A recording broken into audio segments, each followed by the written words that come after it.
ഡോ താൻ അറിഞ്ഞോ ആ സഞ്ജു ആണ് T20 വേൾഡ് കപ്പിന്റെ പ്ലെയർ ഓഫ് ദ ടൂർണമെന്റ്. ഹോ റിയലി മിടുക്കൻ. ഒരാൾ അവിടെ കേരളത്തിന്റെ പേര് വാനോളം ഉയർത്തുമ്പോൾ നമ്മളിവിടെ കേരളത്തിന് ഏറി കയറ്റുക. രണ്ടും മുകളിലോട്ടാണല്ലോ പോകുന്നത്. പക്ഷെ പോയിന്റ് ടേബിൾ താഴെയാണല്ലോ.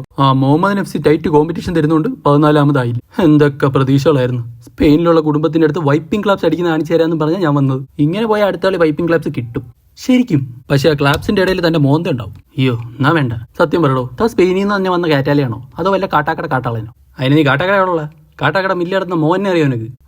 ഫിക്സ് ഇത് അത് തന്നെ. അയ്യോ സാറ്, ഞാൻ അവിടെ ഒന്നും പോയിട്ടില്ല. സാർ ഒരു കൗണ്ടർ അടിച്ചു, ഞാനൊരു മറു കൗണ്ടർ അടിച്ചു. ഇപ്പൊ ഇത് വൈറലാണല്ലോ. But something fishy. അങ്ങനെ എന്നെ മാത്രം കുറ്റം പറയണ്ട. സാമ്പാറിനുള്ള കായ്കറികൾ വാങ്ങിച്ചു വന്നിട്ട് ബിരിയാണി ഉണ്ടാക്കാൻ പറഞ്ഞാൽ ഞാൻ ഇവിടെ നിന്നിട്ട് ഉണ്ടാക്കും. വേറെ നല്ല കോച്ചിന്റെ കിട്ടിയായിരുന്നു ഇവരെ കൊണ്ട് കപ്പടിച്ചേനെ. എന്നിട്ട് എന്ത് ട്രോഫി ക്യാബിനറ്റ് ഇത്രയും നാളായിട്ട് പൊടിയടിച്ചിരിക്കുന്നത്? ഡോ തന്റെ വർത്താനം കേട്ടിട്ട് എനിക്ക് അങ്ങോട്ട് ചൊറിഞ്ഞു വരുന്നുണ്ട് കേട്ടോ. ഓഹോ, എന്നാ ഇൻസ്റ്റ തുറന്നിട്ട് TFNB ഹബീബിന്റെയും ഡോണിക്സ് ക്ലാഷിന്റെ ഒക്കെ വീഡിയോ ഇരുന്നതാണ്. ചൊറിച്ചിലിന് നല്ലതാ. സോഷ്യൽ മീഡിയ ചാറ്റർജിയുടെ സെക്ഷനാ. ചാറ്റ് ചെയ്ത് ചീറ്റിയ പുള്ളി മിടുക്കൻ. ലാസ്റ്റ് നാട്ടുകാർ കയറി വരയും.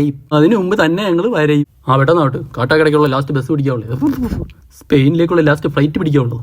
ഈ കാട്ടാക്കട വായിന്ന് പോകുന്നില്ലേ?